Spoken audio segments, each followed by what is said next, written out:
अगर तुम लोग भी यूनिवर्सिटी के स्टूडेंट हो, तुम लोगों को पता नहीं है कि भाई तुम्हारी यूनिवर्सिटी एक साल का कितना रेवेन्यू जनरेट करती है। अब देखिए जो स्पीरियर यूनिवर्सिटी है ना, इसके जो एनरोल्ड स्टूडेंट्स हैं ना, अभी गूगल के मुताबिक वो तकरीबन है अभी 26,000 प्लस। अब अगर हम एवरेज सेमेस्टर फीस निकालें तो यहाँ पे जो हमारे पास अंडर ग्रेजुएट है ना, उसकी फीस चल रही है तकरीबन 1,30,000 तक। पोस्ट ग्रेजुएट के स्टूडेंट है उनकी चल रही है तकरीबन 1,60,000 तक। पोस्ट हमारे पास 22,880 जो स्टूडेंट्स है ना, वो अंडर ग्रेजुएट स्टूडेंट्स हैं, तो इनकी जो पर सेमेस्टर फीस बनेगी ना, वो तकरीबन 257 करोड़ रुपए। अब जो हमारे पास पोस्ट ग्रेजुएट स्टूडेंट्स हैं उनका हम कर लेते हैं तकरीबन भाई 3120 स्टूडेंट्स, ठीक है। तो इनकी जो पर सेमेस्टर फीस होगी वो तकरीबन भी 50 करोड़ रुपए, यानी कि जो टोटल फीस होगी ना पर सेमेस्टर वो तकरीबन 347 करोड़ रुपए। और साल का एस्टिमेट करें तो वो कितना होगा अभी 694 करोड़ रुपए। और इसके अलावा कुछ ऐसी यूनिवर्सिटीज होती हैं जो आपको 100% मेरिट बेस पे स्कॉलरशिप ऑफर करती हैं, उसके अलावा और भी काफी ज्यादा स्कॉलरशिप होती है। तो अगर हम उसको एस्टिमेट करके निकालें तो हम इसका कर लेते हैं 625 करोड़ कर लेते हैं पर ईयर का। और यहाँ तक कहानी खत्म नहीं हुई भाई, और भी काफी ज्यादा रोले हैं। बाज का ऐसा होता है कि आपको जो अटेंडेंस है उसका भी फाइन पड़ जाता है। जैसे कि इस पीरियड की बात करें, अगर आपके 75% अटेंडेंस है ना, आपको ऊपर 80 तक जाने के लिए पर परसेंट 500 पे करना पड़ेगा। अगर तो आपकी जो 75% अटेंडेंस वो लो हो जाती है तो आप ड्रॉप हो, उसका आपको अलग पे करना पड़ेगा। और अगर आप फेल हो जाते हो तो उसको आपको अलग पे करना पड़ेगा प्राइवेट इंस्टीट्यूट के अंदर। अब यहाँ पे जो पर क्रेडिट जो फीस चल रही है वो तकरीबन 10,000 तक चल रही है ऑलमोस्ट। अगर आपका 4 ग्रेड आर का जो सब्जेक्ट है वो ड्रॉप है या फेल है तो यहाँ पे भी आपको पक्का 40,000 रुपए ठप जाएगा।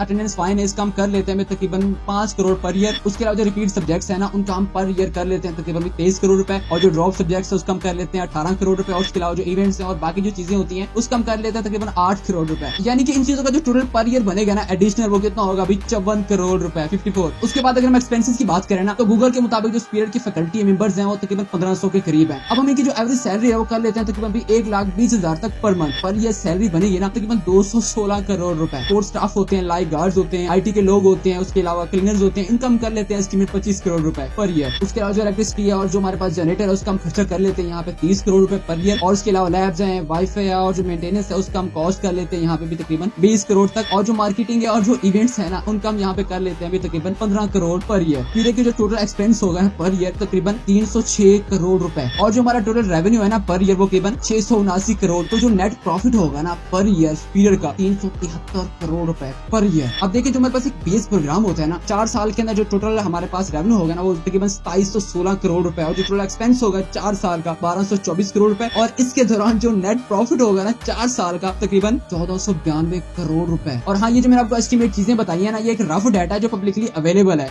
इससे ज्यादा भी हो सकता है। और इसके अलावा अगर तो अब एक प्राइवेट यूनिवर्सिटी बिजनेस को स्टार्ट करना चाहते हो तो उसके लिए कितनी इन्वेस्टमेंट चाहिए होगी और उसके लिए क्या क्या परमिशन चाहिए होंगी, इसके बारे में मैं नेक्स्ट वीडियो बनाऊंगा, तो मुझे कमेंट में जरूर बताना। और एक और बात, आप किस यूनिवर्सिटी में पढ़ रहे हो और वो कितना पर ईयर रेवेन्यू जनरेट करती है तो ये भी बताना। मिलते हैं नेक्स्ट वीडियो में। अल्लाह हाफिज।